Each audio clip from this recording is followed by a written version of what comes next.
കാത്തിരിപ്പിന് വിരാമമിട്ടുകൊണ്ട് മെഗാസ്റ്റാർ മമ്മൂട്ടി കേന്ദ്ര കഥാപാത്രത്തെ ഏറ്റവും പുതിയ മലയാള ചിത്രമായ Dominic and the ladies purse എന്ന് പറയുന്ന ഏറ്റവും പുതിയ മലയാള സിനിമയുടെ OTT റിലീസ് ചെയ്ത് പുറത്തു വന്നിരിക്കുകയാണ്. അപ്പോൾ ഇന്നത്തെ വീഡിയോ നമ്മൾ പങ്കുവെക്കാൻ പോകുന്ന ഈ ഒരു അപ്ഡേറ്റ് ആണ്. വീഡിയോ ആദ്യമായിട്ട് കാണുന്ന സുഹൃത്തുക്കളാണെങ്കിൽ പുതിയ സിനിമാ വിശേഷങ്ങൾക്കായിട്ട് ഇപ്പോൾ തന്നെ ചാനൽ സബ്സ്ക്രൈബ് ചെയ്ത് വെക്കുക. മെഗാസ്റ്റാർ മമ്മൂട്ടി കേന്ദ്ര കഥാപാത്രമാക്കി തമിഴിലെ പ്രശസ്ത ഡയറക്ടർ ഗൗതം വാസുദേവ മേനോൻ അണിയിച്ചൊരുക്കിയ ചിത്രമായിരുന്നു Dominic and the ladies purse എന്ന് പറയുന്ന സിനിമ. ജനുവരി മാസം തിയേറ്ററിലെത്തിയ ചിത്രത്തിന് അത്യാവശ്യം നല്ല അഭിപ്രായങ്ങൾ, അതായത് പോസിറ്റീവ് റെസ്പോൺസ് നേടിയെടുത്തെങ്കിലും ബോക്സ് ഓഫീസിൽ കാര്യമായിട്ടുള്ള ചലനങ്ങളൊന്നും തന്നെ സൃഷ്ടിക്കാൻ സാധിച്ചിട്ടില്ല. ആവറേജ് പെർഫോമൻസ് മാത്രം കാഴ്ചവെച്ച ചിത്രത്തിന്റെ OTT റിലീസിന് വേണ്ടിയാണ് ഇനി പ്രഷർ കാത്തിരിക്കുന്നത്.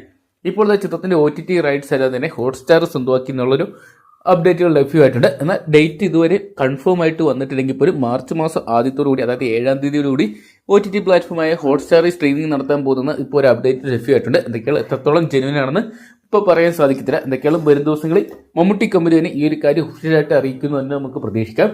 അപ്പം മെഗാസ്റ്റാർ മമ്മൂട്ടിയുടെ Dominic and the ladies purse എന്ന് പറയുന്ന സിനിമയുടെ OTT റിലീസിനായിട്ട് നിങ്ങൾ ആരൊക്കെയാണ് കാത്തിരിക്കുന്നത് കമന്റ് ബോക്സിൽ പങ്കുവെക്കുക. വീഡിയോ ഇഷ്ടപ്പെട്ടെങ്കിൽ ലൈക്ക് ചെയ്യാനും ഷെയർ ചെയ്യാനും ചാനൽ സബ്സ്ക്രൈബ് ചെയ്യാനും മറക്കണ്ടാവും.